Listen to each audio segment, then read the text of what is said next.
Okay, so this is everyone to prove that I legitimately have 4 people here. No less, no more.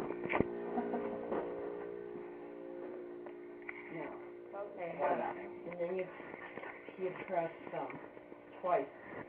No. I mean, Oh, it's recording? Yeah, it's recording right now. Okay. Okay. Go ahead. All right. He's received a number of honors and public recognitions for his influence in the technology industry.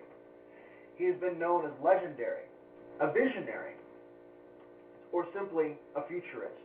People have gone so far as to call him the father of the digital revolution, a master of innovation, the master evangelist of digital evangelism, of the digital age, and simply a design perfectionist.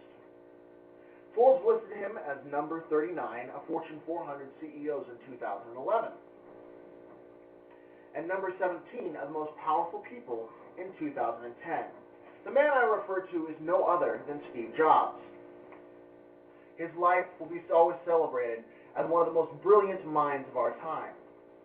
His death was mourned with an intensity of devotion equaling that of Michael Jackson or even Whitney Houston.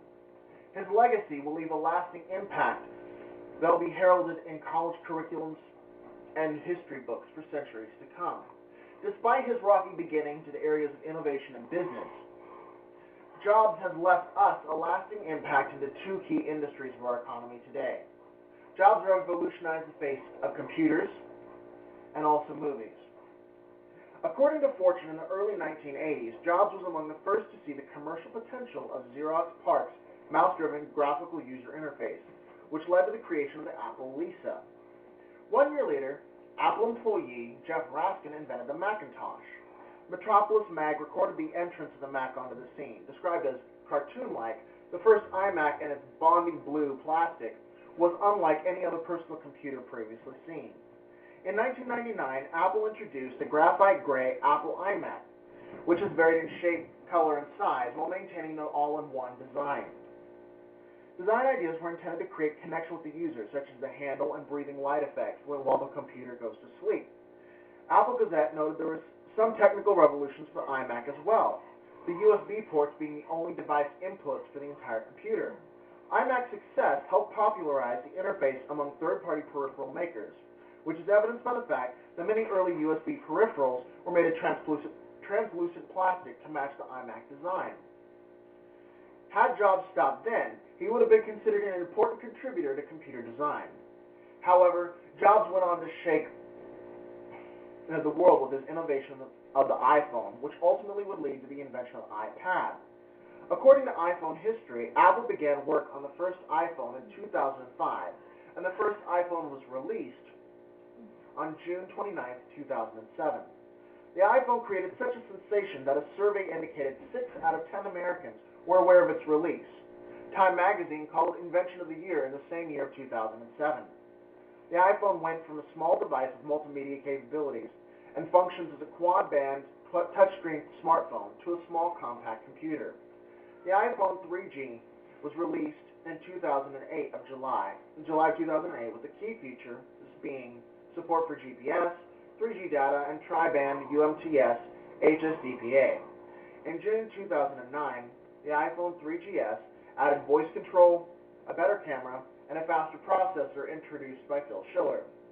iPhone 4 was thinner than previous models, had a 5-megapixel camera which can record videos in 720 HD, and added a secondary front-facing camera for video calls. A major feature of the iPhone 4S, introduced in October 2011, was Siri, a virtual assistant capable of voice recognition. Jobs' sister, in her eulogy, shared that even while terminally ill in the hospital, Jobs was sketching new devices that would eventually hold the iPad while lying in his hospital bed. Jobs had little to no technical savvy, but his market design genius, matched with his charisma, led to the blurring of lines of cell phones, computers, and futuristic inventions to create current-day miracle technology. Jobs not only rocked the computer industry, however, he also gained a position equivalent to Walt Disney for his contribution to animation. The previous slide shows his all of his inventions for Apple computers. The iPad there. During his time away from Apple, Jobs founded Pixar. According to Jim Hill Media, Jobs started with Toy Story as executive producer, bringing fame and critical acclaim to the studios when it was released. Over the next 15 years, under Pixar's creative chief John Lasseter, the company produced box office hits A Bug's Life, Toy Story 2, Monsters Incorporated, Finding Nemo, The Incredibles, Cars, Ratatouille, WALL-E, Up, and Toy Story 3. Finding Nemo, The Incredibles, Ratatouille, WALL-E, Up, and Toy Story 3 each received the Academy Award for Best Animated Picture, an award introduced in 2001. The Walt Disney Company, Steve Jobs' biography, records a deal of Disney's animation purchasing Pixar. Jobs became the Walt Disney Company's largest single shareholder with approximately 7% of the company's stock. Jobs' holdings in Disney far exceeded those of Disney CEO Eisner, who holds 1.7%, or even Roy E. Disney, who until his death in 2009 held about 1% of the stock.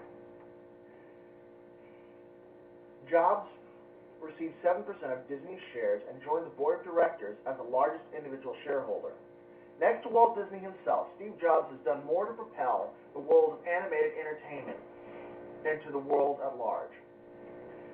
Steve Jobs will forever have a lasting impact in the area of computers and movies in a way that will leave a legacy long after he has been gone. Jobs moved computers from a simple automated task performer to a game-changing tool. He breathed new life into the animation industry and has gained a position equal to that of Walt Disney himself in the Animated Entertainment Hall of Fame.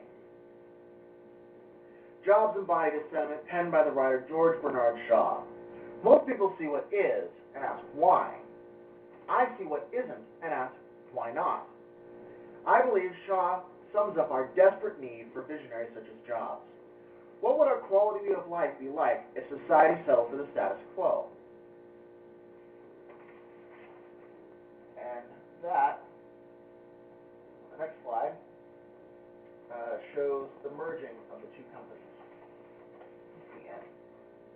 Okay, you can turn it off now. Okay, how do you turn it off from here? Push it 3 times.